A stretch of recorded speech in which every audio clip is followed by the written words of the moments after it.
이 21장 1절로부터 7절 말씀 한 절씩 교독해 가기를 시작하겠습니다.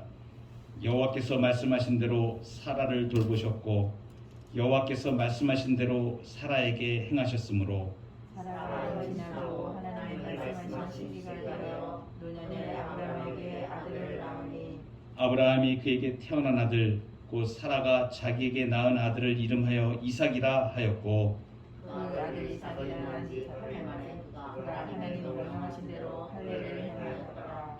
아브라함이 그의 아들 이삭이 그에게 태어날 때에 백세라. 사라가 이르되 하나님이 나를 위하시니 듣는 자가 다 나와 함께 웃으리로다. 함께 있습니다. 또 이르되 사라가 자식들을 젖먹이겠다고 누가 아브라함에게 말하였으리오마는 아브라함의 노경에 내가 아들을 낳았도다 하니라. 아멘. 이 수요일 저녁에 하나님의 말씀을 통하여 우리 성도님들의 마음 심령 가운데 하나님께서 내려주시는 크신 은혜가 있기를 소망합니다.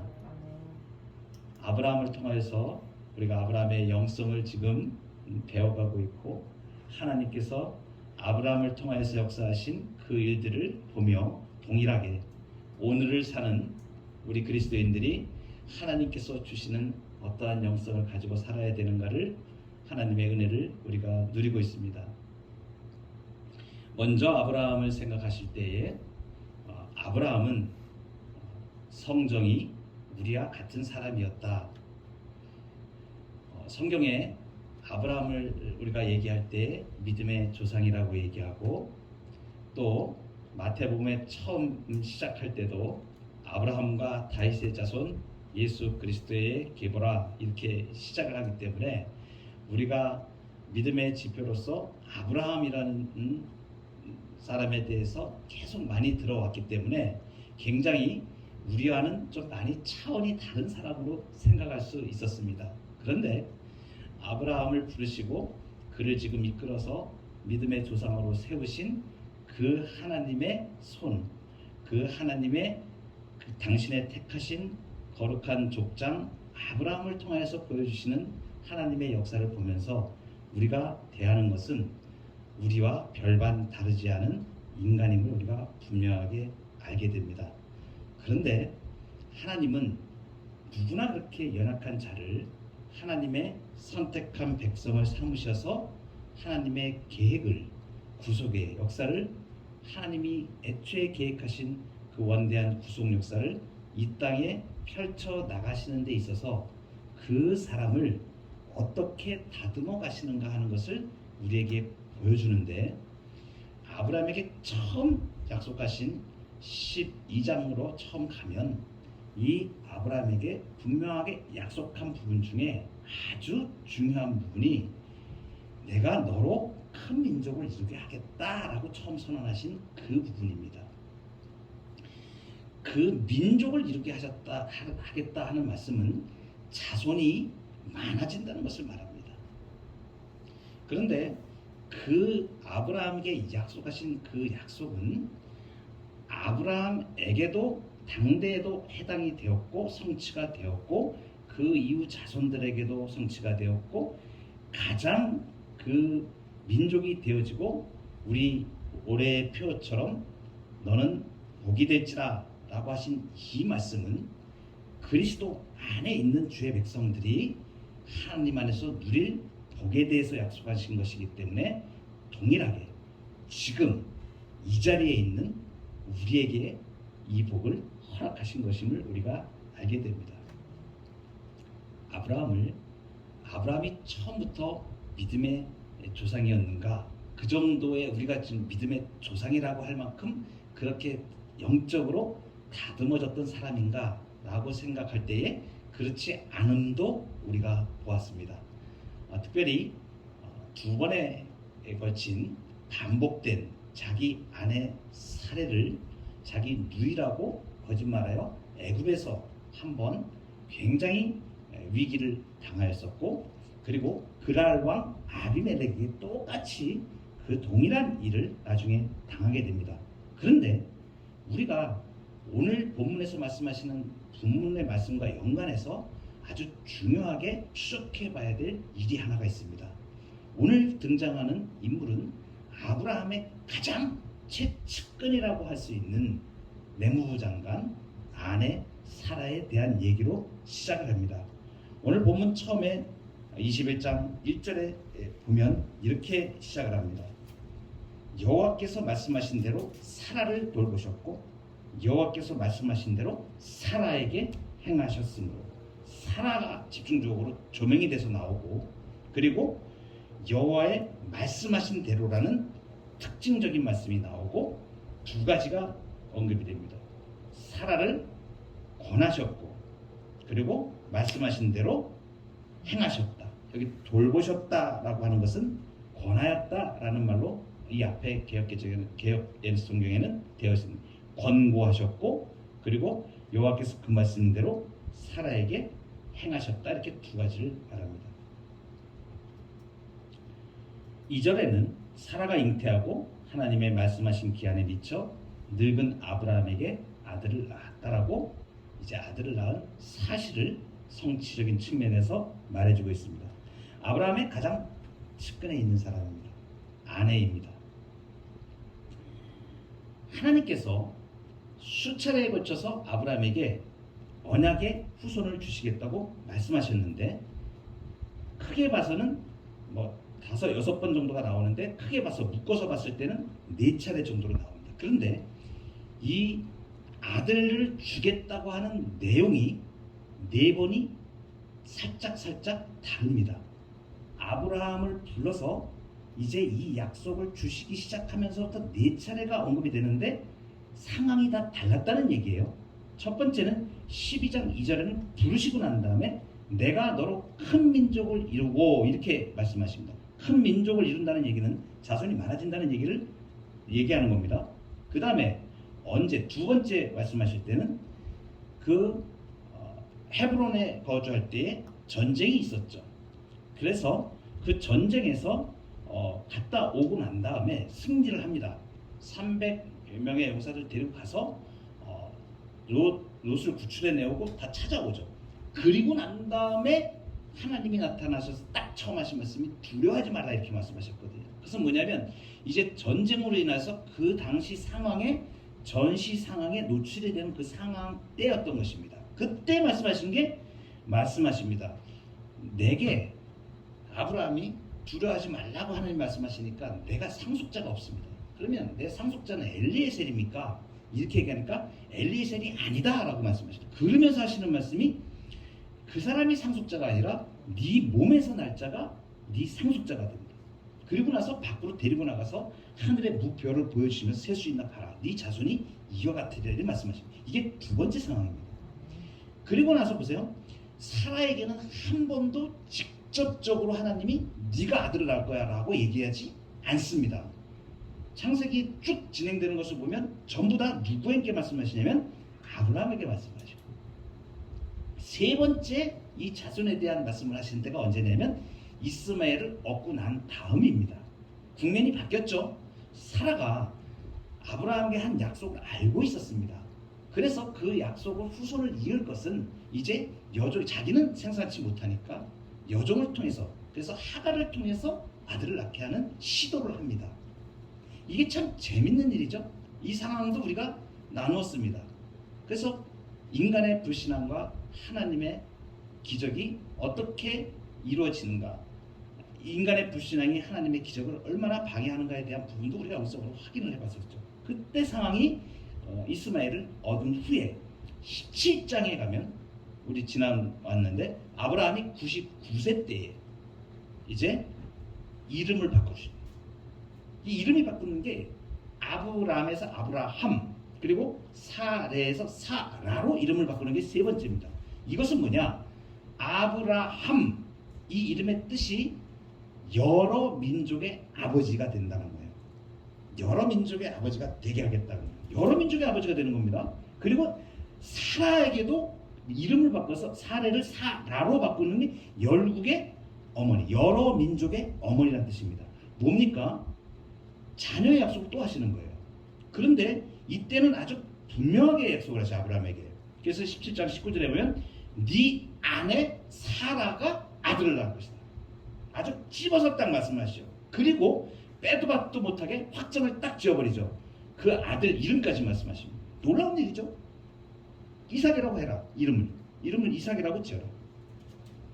그리고 아주 중대한 말씀하시는데 내가 그 아들 이 이삭과 내 언약을 세우겠다.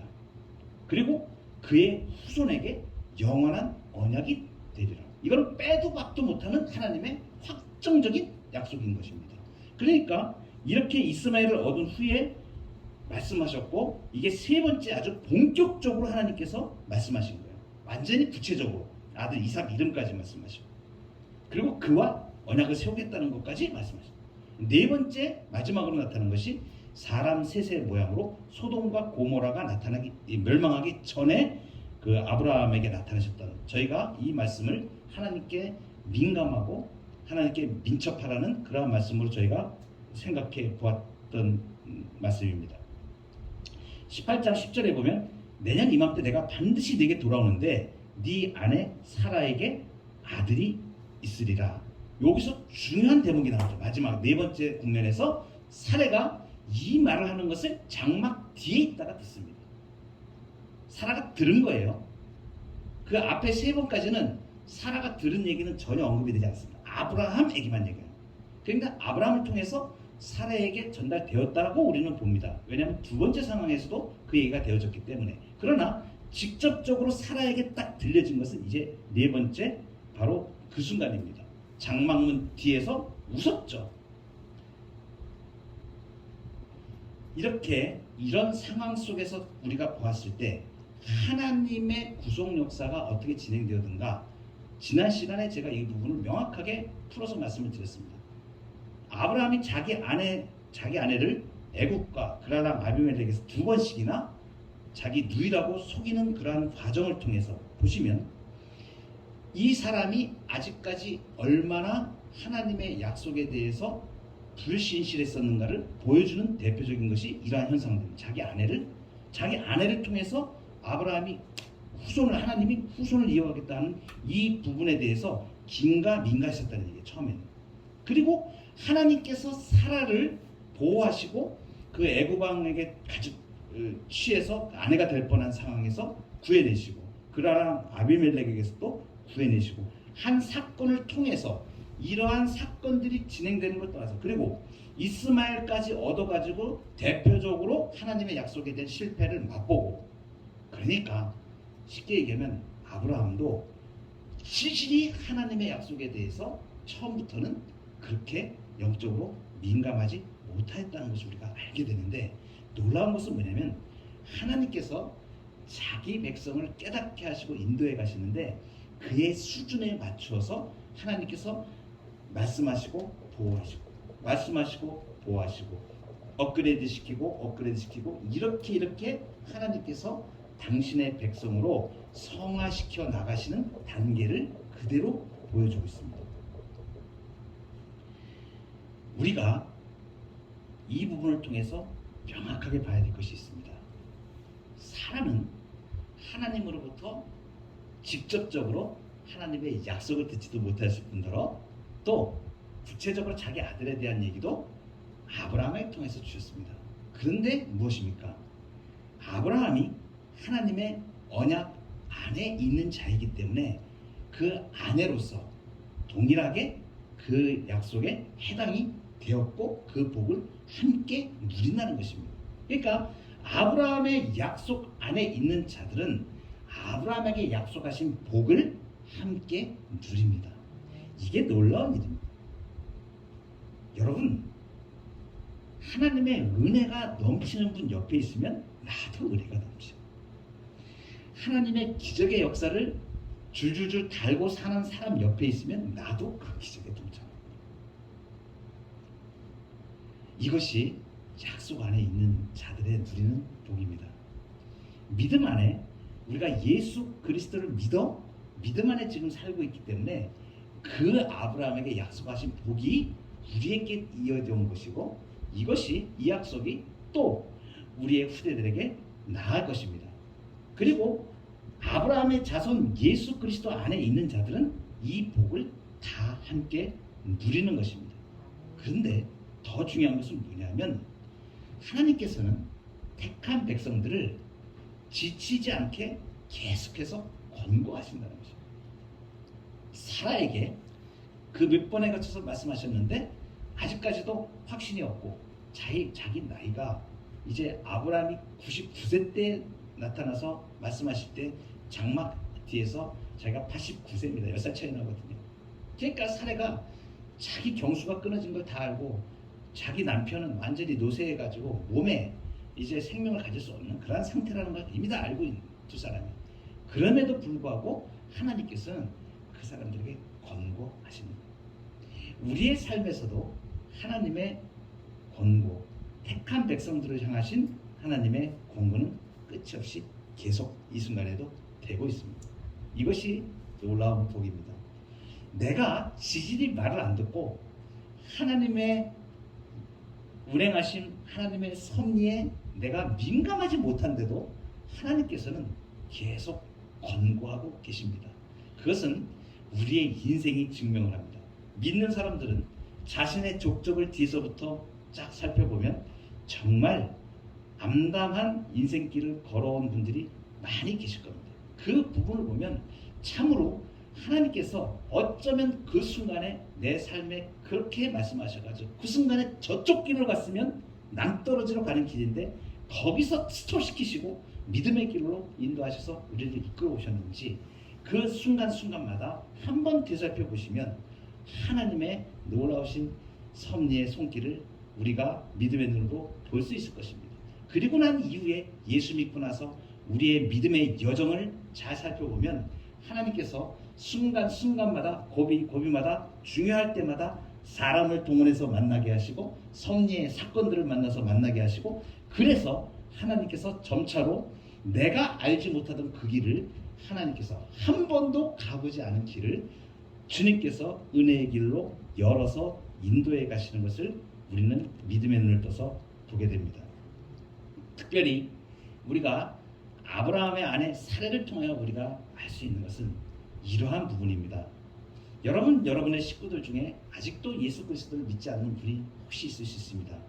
정말 여러분들은 그분이 하나님의 택함을 받은 가족이라고 생각이 되십니까? 어떨 때는 정말 우리가 어서 들은 건 있어가지고 하나님께서 예정하신 분은 택한 백성은 구원받는 것이고 하나님이 택하지 않은 백성은 구원받지 못하는 것이지. 그건 나도 잘 몰라. 우리 가족들에 대해서 나 잘 몰라. 이것은 믿음이 아닙니다. 그것은 하나님의 예정을 잘못 알고 있는 것입니다. 하나님은 믿음 안에서 아브라함에게 주신 복을 같이 누리도록 우리에게 역사해 주셨습니다. 우리는 하나님께서 우리를 통하여 우리 가족을 주신 이 사람들은 하나님의 택한 백성으로 믿음 안에 들어오도록 역사하셨다는 것을 믿으셔야 됩니다. 어떻게 알 수 있을까요? 바울과 실라가 빌립보에서 감옥에 갇혀 있을 때 간수가 이제 착고가 풀어지고 감옥에 난리가 나서 바울과 실라가 도망갔겠거나 생각을 하고 죄수들이 도망갔겠거나 생각하고 자결하려고 했을 때 네 몸을 해치지 마라. 바울이 하면서 우리 여기 있다 도망간다 얘기했을 때 이 사람이 떨면서 우리가 어떻게 구원을 얻을 수 있겠습니까? 그때 바울이 얘기하죠. 주 예수를 믿으라. 그리하면 너만 구원받는다? 아니죠. 너와 네 집이 구원받는다. 온 식구가 사도행전에서는 이것을 증명이라 하듯이 몇 번에 걸쳐서 아주 중요하게 언급을 합니다. 그 가족이 다 세례를 받았다. 그 가족들이 다 믿게 되었다. 할렐루야. 아멘. 우리에게 주어진 우리의 식구들은 하나님이 택한 백성들입니다. 이것을 믿고 믿음으로 끝까지 인내하며 지금 믿지 않더라도 하나님의 때에 하나님께서 품으실 때에 하나님이 가장 적절한 타임에 그 백성을 불러내셔서 믿음 주시고 회복시키시고 은혜 주십니다. 이것을 믿는 것이 제대로 예정론을 믿는 것입니다. 우리 두 번째로 생각해 볼 것이 아들의 이름을 하나님이 말씀하신 대로 정합니다. 오늘 3절에 보면 아브라함이 그에게 태어난 아들 곧 사라가 자기에게 낳은 아들을 이름하여 이삭이라 하였고 그리고 난지 4절에 보면 8일 만에 그가 하나님이 명령하신 대로 할례를 행하였더라. 여러분, 이렇게 아브라함이 그대로 순종한 거예요. 한마디로 순수한 신앙입니다. 하나님이 하라 그런 대로 하시는 거예요. 하나님이 하라 그런 대로 하는 것입니다. 잔머리 부리지 않고. 중요한 원칙이 하나 있습니다. 이 아이가 내 아이가 아니다. 잘못 생각하면 부모가 아이를 낳았을 때 자기 것으로 생각할 수가 있습니다. 자기 거 아니에요. 하나님의 백성입니다. 그래서 부모의 소유물이 아닙니다. 하나님 앞에서 이 아이가 하나님께 바쳐진 아이라는 의식을 가지고 우리의 자녀들을 대하는 거예요. 그래서 하나님이 내가 이 아이에게 무엇을 할까? 내가 이 아이를 어떻게 할까가 중요한 게 아니고 하나님이 이 아이를 어떻게 하실까? 하나님이 이 아이를 어떻게 생각하실까? 이것이 중요합니다. 내가 사랑하는 것 그 몇십 배 몇백 배 되게 하나님이 그 아이를 사랑하신다는 것입니다. 이것이 우리가 진정으로 자녀에 대해서 우리에게 주신 자녀에 대해서 하나님 앞에 내가 사역자로 쓰는 겁니다. 사명자로 쓰는 것이에요. 그 아이는 하나님께서 이 땅에 사는 동안에 나를 통하여 하나님의 형상을 보고 나를 통하여 하나님의 역사를 누리도록 부모를 세우십니다. 그런데 내가 하나님의 은혜의 증거자가 되지 못하고 부모가 하나님의 은혜를 가리는 역할을 하게 되면 이것은 하나님 앞에 부모가 거역하는 일입니다. 그래서 부모는 항상 자녀에 대해서 어떤 마음을 가져야 되냐면 이 아이들 앞에 하나님의 은혜를 어떻게 그 통로가 내가 되어서 이 아이에게 가게 할까? 하나님, 내가 어떻게 해야 되죠? 하나님, 이 자녀들을 위해서 내가 어떤 모습을 보이면 되죠? 이것이 굉장히 중요한 것입니다.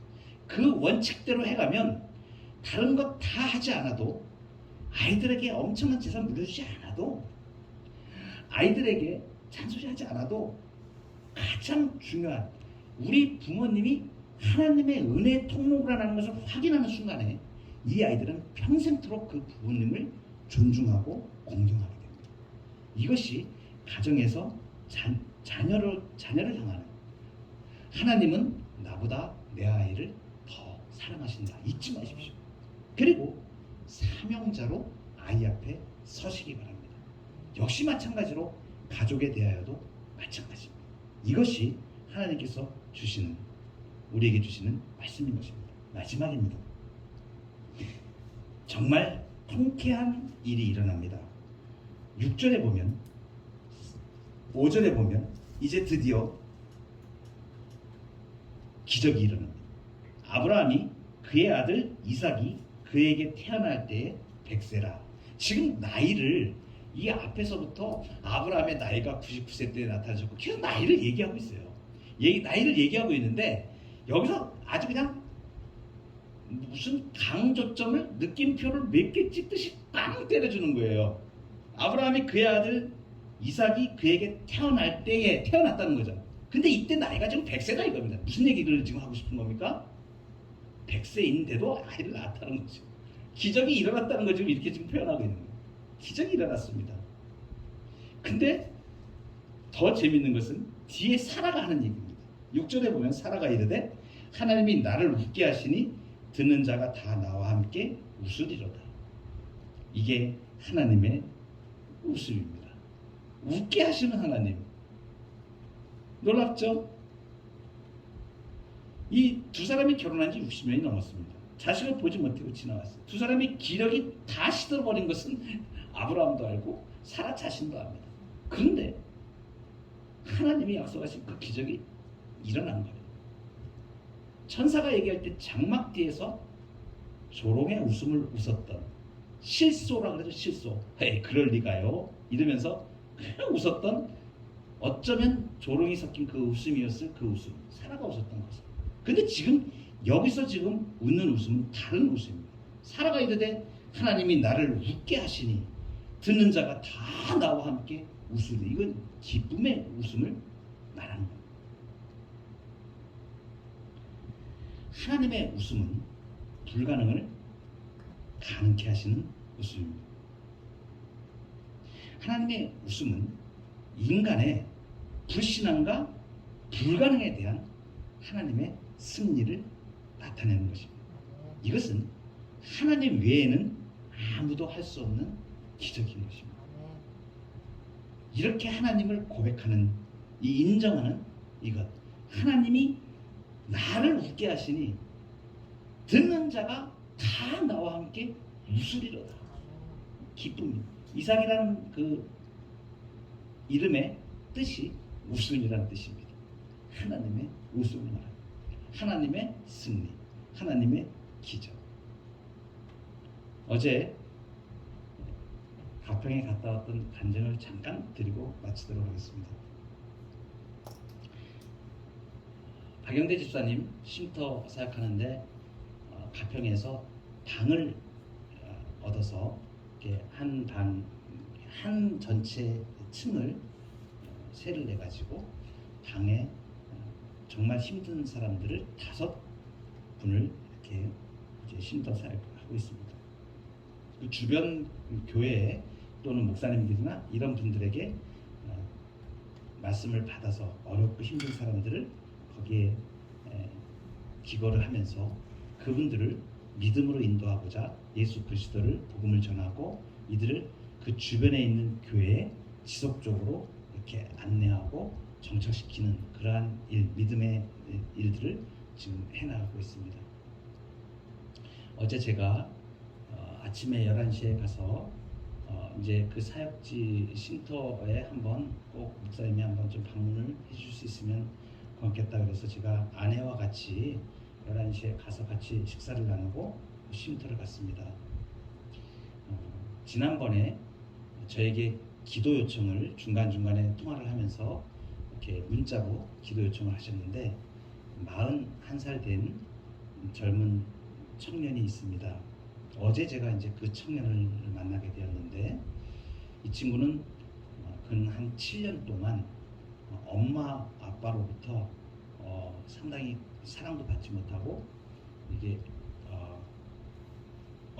젊을 때에 충격을 받는 일이 가족이 사랑하는 사촌 누나가 이렇게 정말 비참한 죽음을 당하게 되는 그 일을 보면서 충격이 와가지고 그 자기 입으로 자기가 그것 때문에 우울증이 왔다고 이렇게 얘기하는데 말도 7년 동안 약을 복용을 하고 있는데 거기 수면제가 들어있고 이런 약을 먹으면서 정말 말도 어눌하게 하고 그렇게 힘도 없고 잠을 못 자니까 오로지 의존하는 것은 막걸리. 자기가 그냥 막걸리 입에 달고 사는 거야. 그래서 막걸리 마시지 않으면 나는 막걸리 못 마시면 안 마시면 잠을 못 자요 이렇게 얘기를 하고 이런 아이 41살이 된. 근데 마음이 참 제가 얘기를 이렇게 해보니까 마음이 참 고운 거예요. 그래서 그 아이를 붙잡고 그 청년을 붙잡고 그 형제에게 주님의 은혜가 임하기를 기도하면서 예수님을 영접하는 복음을 전하고 예수님을 영접하고 영접 기도를 같이 하고 잘 따라서 합니다. 교회 나가겠다 그러고 술 먹으면 안 돼요. 술 끊고 예수님 마음에 지금부터 예수님 나를 도와주세요. 예수님 나를 도와주세요. 내가 술 끊을 수 있게 도와주세요. 내가 잠 잘 잘 수 있도록 도와주세요. 그렇게 제가 계속 따라서 하도록 기도를 시키고 그렇게 하고 또 권면하고 그리고 이제 그 친구가 이 주변에서 소문이 난 거예요. 아주 집에서 난리가 나니까 자기 아버지를 막 욕을 해대고 막 그냥 저주하고 막 이러는 겁니다. 술 먹고 막걸리 마시고 아침부터 그냥 아무 할 일도 못하고 그러니까 그렇게 되는 거예요. 엄마 아빠는 포기해가지고 이 아이를 그냥 아예 그 수급자로 만들기 위해서 어눌하게 만들기 위해서 약을 계속 먹인 거예요. 그래가지고 애가 정상적이 아니다 이렇게 해가지고 수급을 해가지고 어떻게 하려고 지금 서류까지 막 작성하고 그러는데 박영대 집사님이 그걸 딱 보고 나니까 이건 아니다. 이건 하나님의 뜻이 아니다. 이렇게 가는 건 아닙니다. 이건 다 속이는 거 아닙니까? 억지로 이 아이를 갖다가 지금 수급자 만들어가지고 부모가 지금 그렇게 하려고 했는데 오죽하면 부모는 또 그렇게 하려고 그랬겠어요. 그래서 그건 아니다. 그래가지고 박인대 집사님이 중간에 나서가지고 또 이 아이에게 또 권면하고 부모에게 또 이렇게 쫓아가서 얘기를 하고 막 이러는 와중에 이제 이 아이가 어제 또 저를 만나게 되고 지난주에 얘기를 들어보니까 그렇게 난리를 치고 술 먹고 깽판 치기고 이 가평 시내에서 다 알고 있는 인물이 된 거예요. 이 아이가. 그 정도로 유명 인사가 된 겁니다. 아주 나도 뭐 소문이 난 거죠 다. 저 집안, 쟤네 그 무슨 아파트 거기 사는데 그 엄마 아빠는 또 일당 나가는 일을 하고 막 이렇게 살아요. 그 이제 그 집사님이 쫓아가가지고 이 아이를 이제 구하겠다고. 저는 참 하나님께서 이렇게 역사하시는구나라는 것을 제가 보게 된 게 뭐냐면 박연대 집사님이 이런 말씀을 하세요. 이 아이가 바뀌는 것이 하나님의 뜻입니다. 이런 사람이 바뀌면, 이런 아이가 예수님 믿고 바뀌면 온 세상이 다 알게 되지 않겠습니까? 하나님께서 사람을 어떻게 바꿀 수 있는지를 증명이 되는 거 아니겠습니까? 저는 하나님이 그거 하시라고 믿습니다. 그리고 기도하시는 거예요. 그리고선 할렐루야, 지난주에 이 친구를 데리고 교회를 나가는데 이 친구가 처음에 교회 안 간다 그러겠죠. 차에 태워서 갈래 안 갈래? 갈래 안 갈래? 그러다가 하겠다는. 근데 막걸리는 한 병 마셔야 돼요. 그럼 가지고 가. 그래서 막걸리를 들고 교회 당을 들어갔다는 거예요. 예배 드리는데 막걸리 통을 밑에다 내려놓고 뒤에서 이제 예배를 드려요. 어제 제가 갔습니다. 어제 가서 얘기를 나누고 오늘 제 전화번호를 이 친구가 목사님 전화번호 좀 알려주세요. 오늘 전화가 왔어요. 목사님 어느란 말로 목사님 저 어제 막걸리 안 마셨어요. 전화가 옵니다. 제가 그 전화를 영상 전화 통화를 이렇게 아까 낮에 하면서 참 하나님 역사하시는 분이야. 오늘도 술 안 마셔요. 이러고 있는 거예요.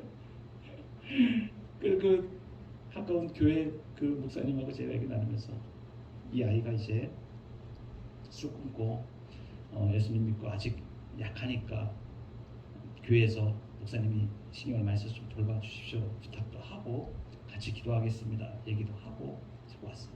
이제 세례도 받아야 되고 이제 앞으로 세례 받아야지 앞으로 목사님 말씀 잘 듣고 세례 받아야 된다. 이제 다음에 목사님 올 때는 세례 받는 거 봐야 돼. 이 친구가 네. 그리고 착해요. 잘 따라요. 하나님이 조금만 만지시면 진짜 그러니까 확 아이가 진짜 성령에 충만한 아이로 이제 바뀔 준비가 딱 돼요. 하나님의 역사가 그게 보이더라고요. 제가 하나님께서 역사하시겠다. 살려주세요. 이 아이 살려주세요. 그러니까 부모도 다 손들고 이제 뭐 대책이 없는 거고 이런 상태예요. 하나님께서 하시는 일이 하나님을 보게 돼요. 그 일을 그 현장에서 우리 집사님이 감당을 하고 계시다. 저는 그런 마음이 들었습니다. 하나님의 웃음은 기적이 일어나는 게 있습니다. 하나님께서 안 될 일, 사람들이 안 된다고 하는 일, 사람들이 불가능하다고 하는 일, 그 일을 하나님께서는 기적으로 바꾸시고 세상을 향하여서 봐라. 하나님의 웃음, 하나님의 승리. 인간은 불가능한데 하나님은 하실 수 있다는 것을 보여주시고 저는 그것을 믿습니다. 오늘 우리가 이 내용들을 보면서 이제 우리는 믿음의 차원을 새롭게 하여서 정말 예수님이라면 어떠한 일을 지금 하실까? 내 가정에서, 내 이웃에 향하여, 우리 교회에서 하나님은 어떤 불가능을 나에게 지금 주시는가? 이제 하나님이 그것을 웃음으로 바꾸실 일들을 무엇을 지금 가지고 계시는가? 그것이 내 가족이 될 수도 있고요, 내가 만나는 사람이 될 수 있고, 내 자신이 될 수도 있습니다.